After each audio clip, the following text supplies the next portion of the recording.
What's up YouTube? Welcome to the next video in this series about how to transform your wreck of a room into something truly fantastic.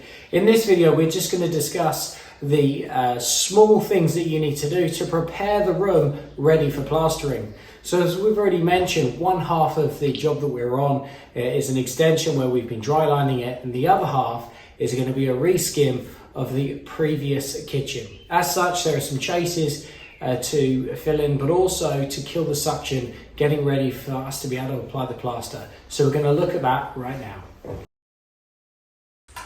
So you can see on this section of wall here, you can see there's quite a few chases here that we have to fill in.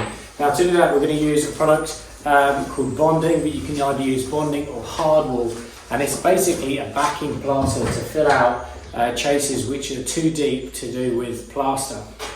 So what we're going to do is just mix up fairly thick, and we're just going to feed it in to all of the areas that are too thick for plaster. Now really, you want to do this the day before you come to plaster it. If you're going to do it the same day, really you want to consider using something like cement to make the bonding or hardwall go off a little bit faster, so that you can plaster it a bit quicker, as this usually takes about 4 hours or so before you can plaster over it.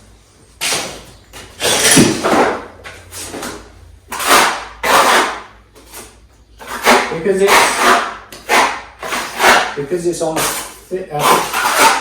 it was mixed up thick, you're able to get over much deeper chases.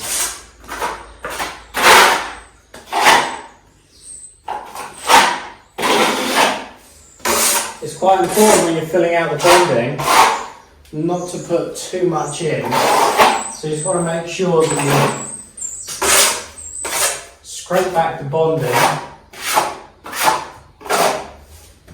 once you put it in. So same here as well as the chases. If I was to show you the straight edge, looks like this is being skimmed around previously. I don't know what was there, maybe a cupboard or something like that.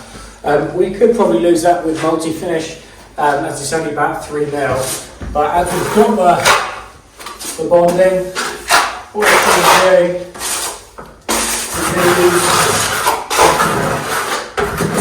we use the bonding to fill it out.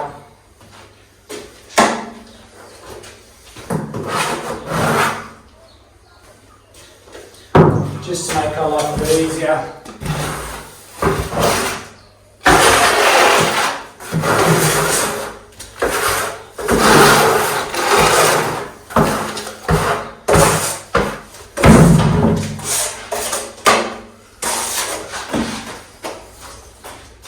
What we're going to do is we'll get straight edge, pretty much 90 degrees to the wall, so just straight between.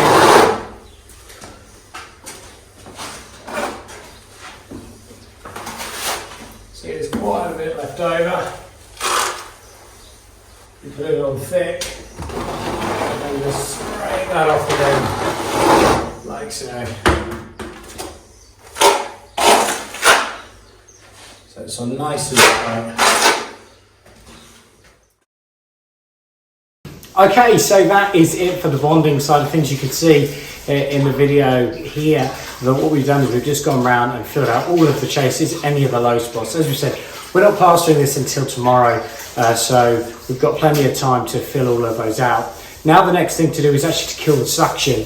So the same as with the thermalites before we did the dabbing, what we're going to do now is we're going to use blue grit again to go over all of the walls of which are plain to paint, so the walls and the ceiling, and kill that suction and give it grip so that it's got a decent key and the plaster doesn't pull in too fast. So we're going to do that now.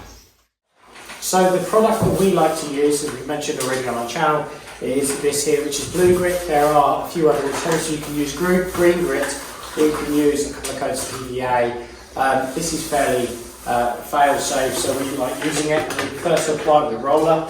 It has had one coat already, but it's just a case of rollering it on all the walls like so.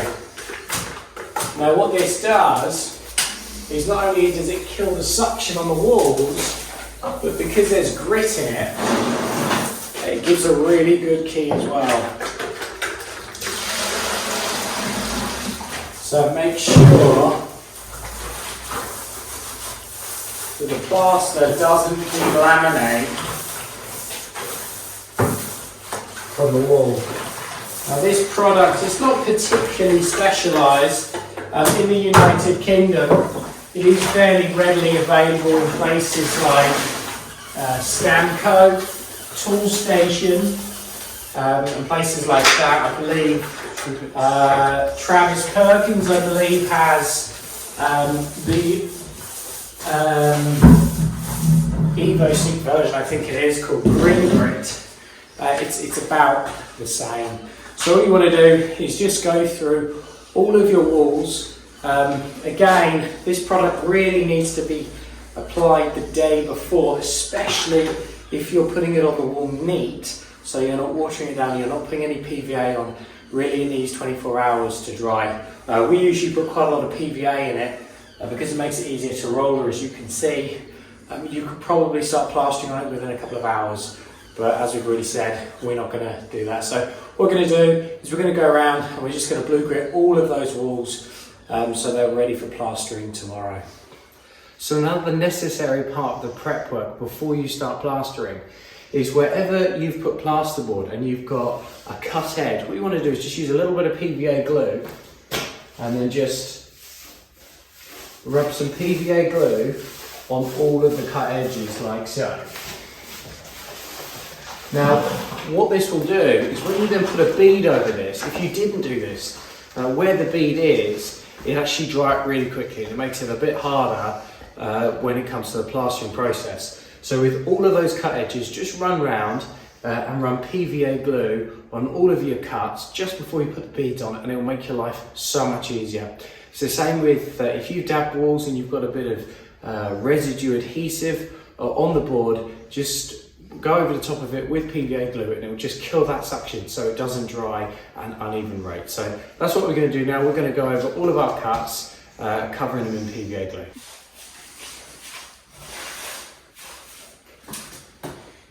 So all of these cuts are going to get PVA glue on them.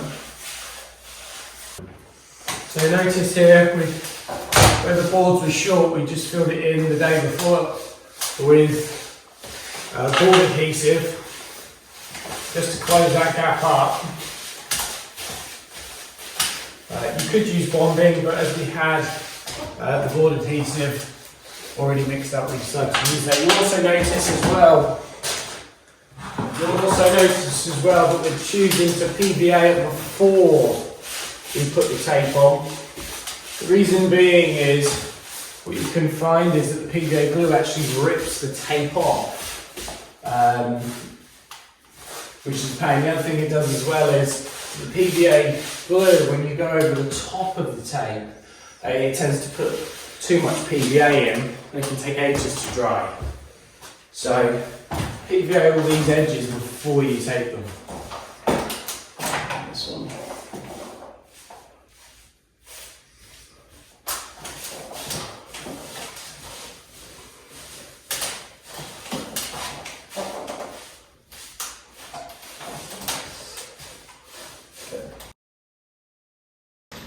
So now that we've PVA'd all of the corners, what we're going to do is we're going to put a thin coat skimming bead, which looks like this. We're going to fix these on all of our outside corners. So there are several ways you can do it. You can nail it, you can stick it on with grip fill, you could put it on with scrim tape. Our preference is usually just to use staples because it's a bit quicker. So we're going to push it to the top. These walls are over 2.4 meters. These are 2.4 meter beads, so I don't have to worry about cutting the bottoms down. So I'm just going to push it right to the top and then just staple either side. Really pushing the bead into the corner.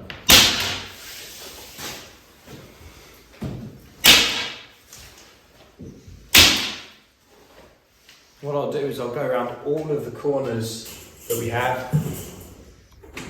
Same with the top head here.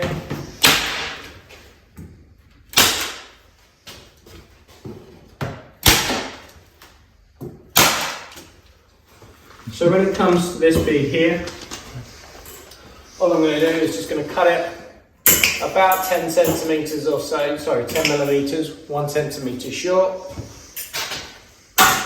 And I'm going to turn it over so the factory edge is running against the other bead. And then staple these on. Just make sure that they line up. Just needs a slight adjustment.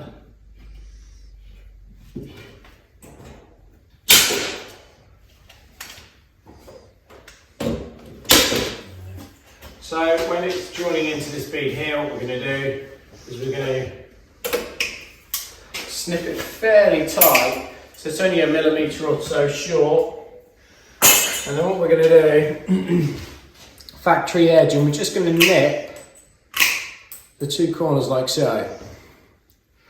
And the idea is, by just nipping those edges, you just make sure that the two knuckles touch each other.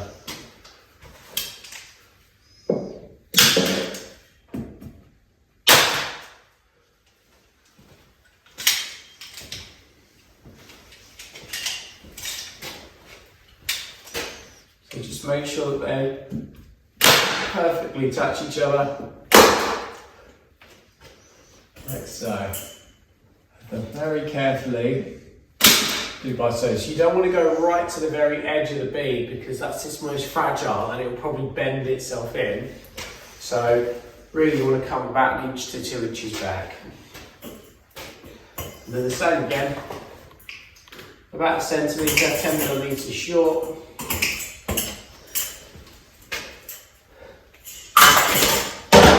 I prefer not to cut the wings off on the edges, just so you know that the bead is nice and square. I'm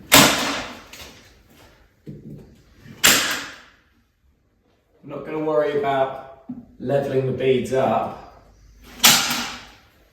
because there's no need to, because we dab the reveals in level.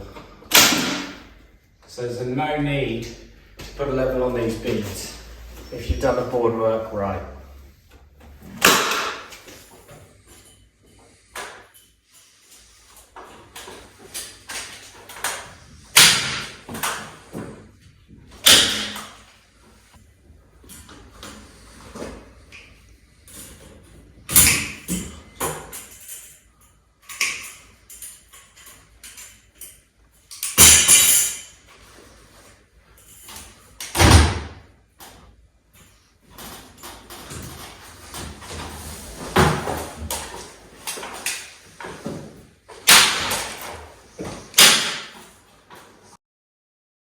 Last thing with regards to the beadwork, you don't have to do this, but it is a nice thing to do just to really make sure that there's no cracking on the beads. We quite like to run scrim tape down the wing of the beads. So all of your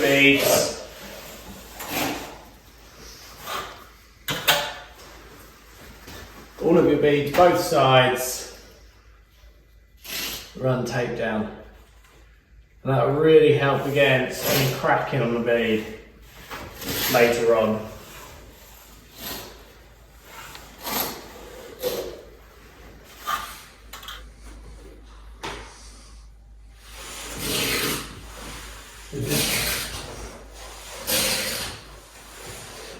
Across all beads. You're only looking to just catch the bead by about 5 or 10 millimetres. We're not looking to run the tape right up against the knuckle, because you run the risk of the tape going over the top of the knuckle, and that is such a pain when you're plastering, especially if you haven't noticed it. To stop that, if you have gone up to the knuckle, just pull it off and redo it.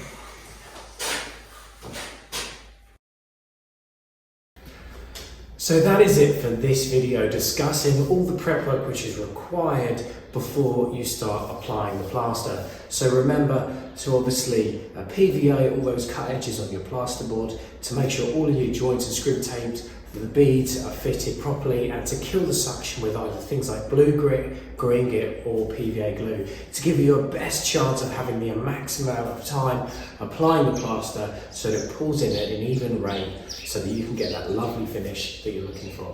In the next video, we'll be briefly discussing how you go about plastering your room so it comes out looking fantastic when it is painted. Consider giving it a thumbs up and subscribing, maybe even put the notification bell on so you see when that video comes online.